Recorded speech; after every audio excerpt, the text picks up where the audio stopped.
Ja, weet jy, om 'n eienaarsagent te wees, kan 'n mens hierdie werk nie halfhartig doen. Daarom is dit vir my belangrik in die aande, dan gaan sit ek en ek doen my beplanning vir die volgende dag. En dan weet ek presies hoe my kliënte ook voel en as ek ook by hulle huise was, dan het ek ook 'n idee wat hulle wil hê. Weet jy, die belangrikste ding vir 'n agent is om te gaan na jou kliënt toe. As jy jou bel en sê luister, ek wil my huis verkoop, dan is dit belangrik om na te gaan en te gaan kyk, hoe lyk die huis? Hoe lyk dit binne? Hoe lyk dit buite?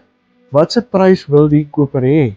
En dan as ek sien daar sekere goedjies wat regtig aandag gaan kry, miskien 'n kamer wat oorgeverf moet word of miskien 'n geet wat reggemaak moet word of net die hele huis basies oorverf, dan kry ek vir die kliënte regtig 'n baie goeie prys.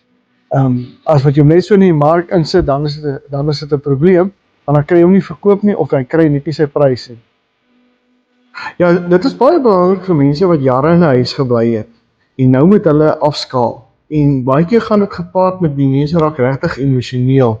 En dan is ek daar om hulle te support en vir te sê luister, 'n verandering is altyd goed. Julle sal nog sien, miskien was nie so 'n slegte idee om die huis te verkoop op die einde van die dag nie. Ja, en die belangrikste is dat ek het 'n vrou en haar naam is Ouma. En sy is my backup in alles wat ek doen.